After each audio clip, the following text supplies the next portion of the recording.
Welcome to episode number 11 of the Rollo and Slappy Show. Today is October 31st, 2016, and I am Rollo McFlugel of McFlugel.com.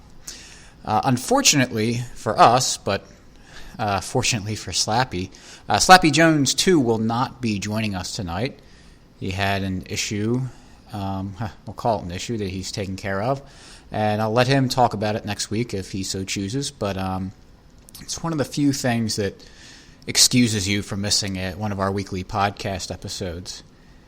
So, go over a few things. The show notes page for today's episode will be mcflugel.com/11. I want to give a little hat tip to Tom Woods for his recent ebook for letting me know about a WordPress add-on called Pretty Links, where you can take a weird, long, confusing URL and then create your own little short and easy one to remember. So if you've noticed in previous episodes, I've never given the show notes page URL because I'm not going to say mcflugel.com/2016/10/31/ a title that I didn't even come up with yet at that point. So we're not going to do the normal thing where Slappy introduces the topic for the episode for tonight, so I'm going to have to do that. So, yesterday I posted an article entitled, "Does the Delaware Catholic Advocacy Network Think War is Important?" So, if you haven't read it, and I will link it in the show notes page, the article, 2 weeks ago I was at Mass, and at the end of Mass, the priest instructed us and said, hey, in the parish bulletin, make sure you check out this insert that's there. It is titled, "Know the Positions of the Presidential Candidates." And churches do this often around election cycles. They want to make sure that people know about the issues regarding politics that the church cares a lot about. And then they list the positions for each candidate. I don't think it crosses any lines with the separation of church and state or anything. I think it's a good thing that they do this. So I was very interested to see what the issues they listed were. And I'm holding it right in front of me, and I can link to it in the show notes page again. But, you know, they have the things like abortion, death penalty, doctor-prescribed suicide, educational choice, environmental responsibility, freedom of religion, healthcare access for the uninsured, immigration, international security, marriage, poverty, and finally refugees displaced by terrorism.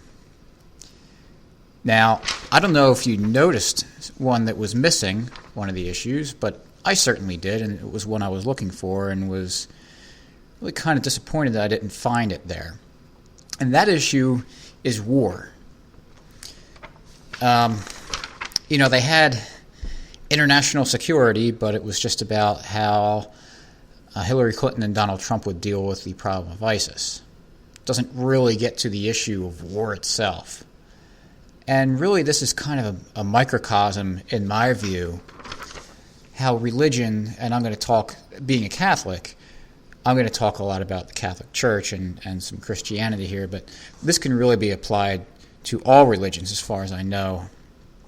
I'm not aware of really any religion out there that is really outspoken about war in general. But it's really frustrating for me as a Catholic that we're correctly told that we should be respecting life. And to read the header that they have highlighted on the top of this pamphlet, any politics of human dignity must seriously address issues of racism, poverty, hunger, employment, education, housing, and healthcare. Therefore, Catholics should eagerly involve themselves as advocates for the weak and marginalized in all these areas.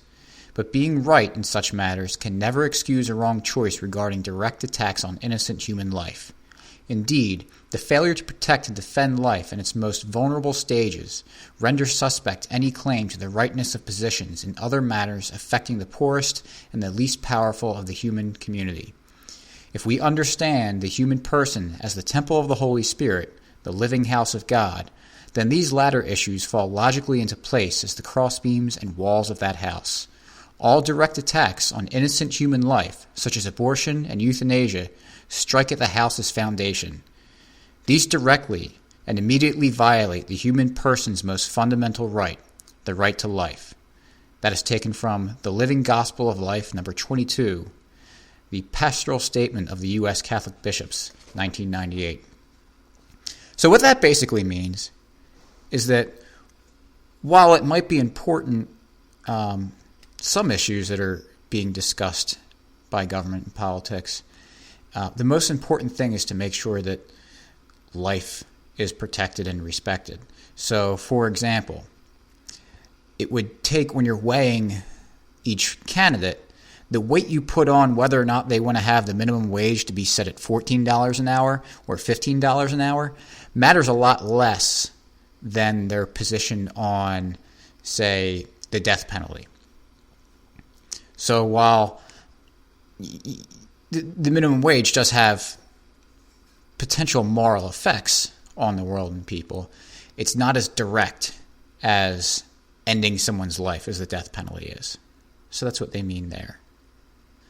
So obviously, and I understand that a lot of people might not be against abortion listening to this, and we will discuss that during a later podcast, I'm sure. The doctor prescribes suicide. That's another issue that people who aren't Christian or Catholic might disagree with on, and that's fine. But we're talking about a fundamental right to life. And I think you don't have to be a religious person to really find that as an important issue, that life should be protected, that we shouldn't go around murdering each other.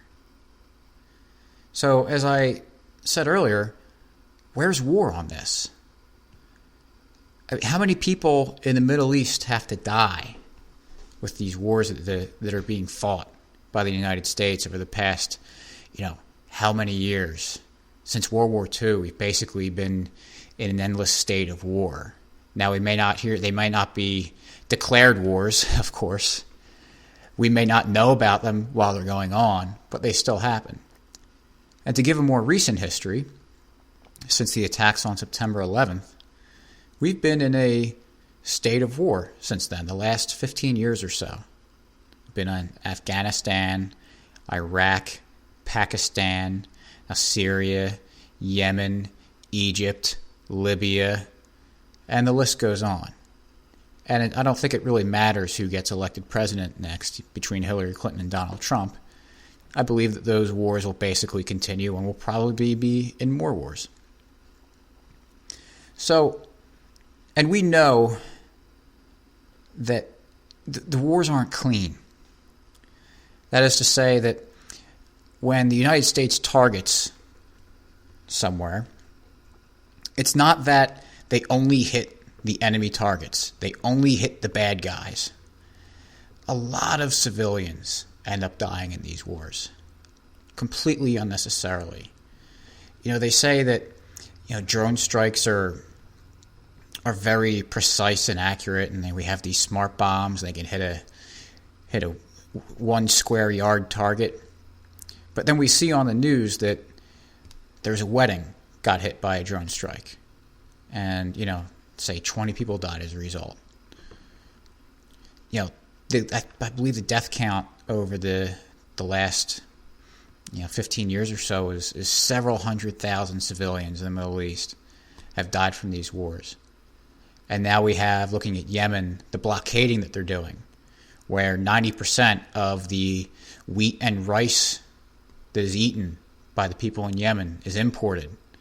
So if you take that away, that's a major, major source of food for these people. How many people are going to die as a result of that? We look back during the Bill Clinton administration when Madeleine Albright was on, I believe, 60 Minutes and got asked about the blockade of Iraq. And she was asked about the 500,000 children that died as a result of that blockade. And she said she didn't debate whether or not it was 500,000 kids or not. She didn't argue that. She said, we believe that it was worth that price. 500,000 kids. I know it's easy because it's on the other side of the world. And these wars are never fought in our backyards. So it makes it so much easier for us to not see the evils and the horribleness that happens, because it's not directly affecting us. But if you're a Christian, if you're a Catholic, if you find yourself to be a religious person, or even just someone who cares about human beings, that shouldn't matter. It shouldn't matter where the war is fought. So as I said before, it's extremely frustrating to me to hear the silence that I hear from the Catholic Church and religions in general about wars. Sure, during the petitions they'll say we pray to end war and that we have peace in the world, and that's great. But the fundamental idea of war is largely accepted among religions and among people in general. And it shouldn't be. It shouldn't be. If we look at the Gospels, if we look at the Bible, what does Jesus say to do? He says to turn the other cheek. When does Jesus say, hey, if that person does something bad to you, go out and get him even worse? So yeah, the attacks on 9/11 were horrible. Absolutely horrible. Now let's not forget, too, that history did not begin on September 11th, 2001. The United States and a lot of Western countries were doing a lot of bad things in the Middle East, causing a lot of hatred. And really, they were the catalyst behind getting people to fly planes into the World Trade Center and the Pentagon and a field in Pennsylvania. That, of course, doesn't excuse those terrorist attacks, but it's important to know why they happened. So let me read the very first paragraph of the first chapter of the book called Resist Not Evil by Clarence S. Darrow, because this kind of really explains my sentiment well about what has happened with religion and the ideas they have behind war. In this heroic age, given to war and conquest and violence, the precepts of peace and goodwill seem to have been almost submerged. The pulpit, the press, and the school unite in teaching patriotism and in proclaiming the glory and beneficence of war. And one may search literature almost in vain for one note of that peace on earth and goodwill toward men, in which the world still professes to believe, and yet these benign precepts are supposed to be the basis of all the civilization of the Western world. Now, Darrow wrote that in 1903. So that's over 100 years ago, which I read that passage only a few minutes ago. I was thinking about this whole issue the last few weeks.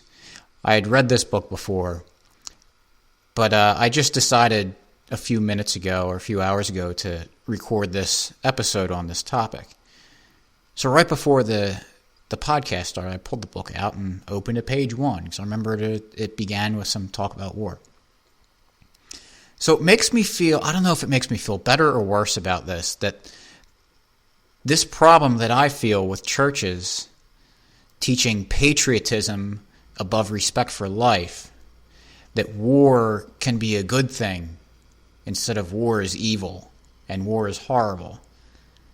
That problem has existed for over 100 years, and Clarence Darrow felt the need to write a book about it. So it's not a new thing. Now, to give another example of when this happened to me, when I first moved to where I am now, it was a little over a year ago, I was going to a parish that was a little closer to the one I go to now. And it was not long after one of the terrorist attacks that happened in Paris, where during the homily the priest said that these attacks by Islamic extremists are aimed at Christianity. They are aimed at Christians. It is a war on Christians. And that's just not true. Although they're wrong, they're retaliating against all the atrocities committed against them by Western nations. So after Mass, I approached the priest and said, I don't think the terrorist attacks were caused because of some war against Christianity. If we really want to solve this problem of terrorism it's happening in the world and in our own country sometimes, we really need to be careful to make sure that we know what the root cause is. Because if we don't know what the root cause is, we'll never solve the problem. Or if we do, it'll be by accident. And the chances of accidentally doing the right thing in this kind of situation is basically zero. So if we're not honest about what the problem is, about why people would go out and strap bombs to themselves or fly planes into buildings, then how do we expect to have peace in the world?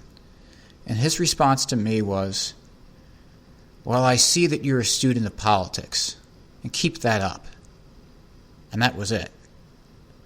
And that was just so discouraging to me, that he would basically just pat me on the head, say, oh, you had a thought. Good job. And that was it. He wasn't interested in discussing this. He wasn't interested in someone coming up to him and saying, hey, I think you're wrong about this really important issue. He just immediately brushed me aside. So what's the problem here? I think that much of the world's religion and the people who adhere to them have fallen trapped to this patriotism and proclaiming the glory and beneficence of war that Darrow described. That it clouds the judgment, that we're the good guys, we're fighting on the right side. We pledge allegiance in the morning, we sing the national anthem. This is the country that apparently freed the slaves. This is the country that stopped Hitler. Now, if you look back at those wars, the Civil War was not fought to free the slaves. And in World War II, yes, Hitler was stopped.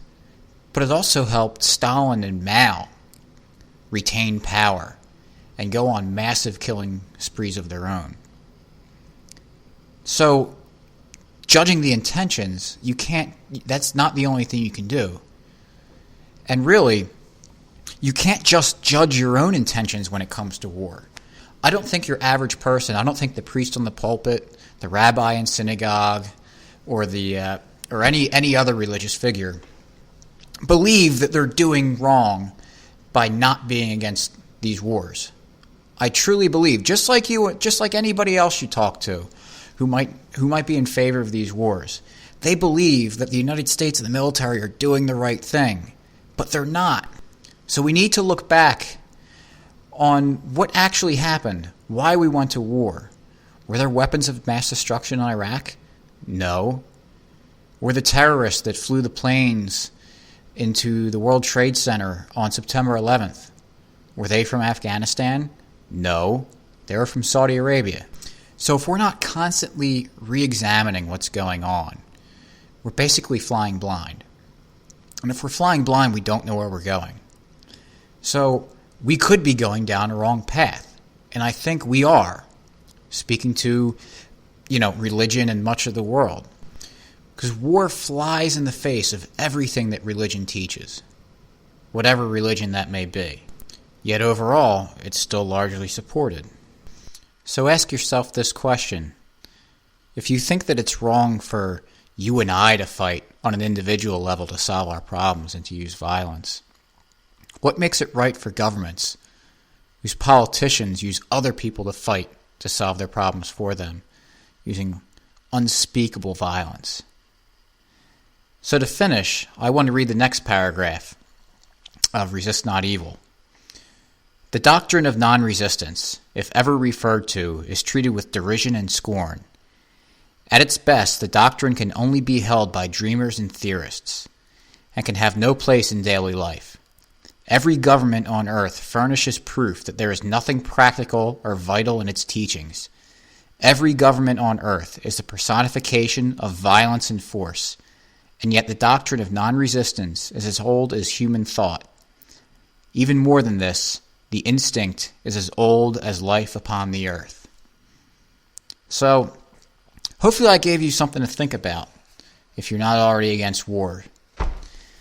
So with that, remember, the show notes page for today's episode is mcflugel.com/11, where you will find links to subscribe to the podcast, whether it be on Stitcher or iTunes or on YouTube.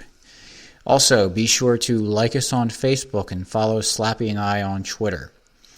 And please, if you like what we had to say, leave a comment, give us feedback, tell us where we went right or went wrong, and share us.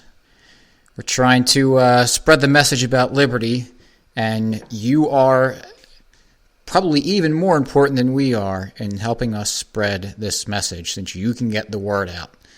We make some content, but you guys are the ones that send it out to your friends and family and try to help us change some minds. So, have a good night, and we'll see you next week.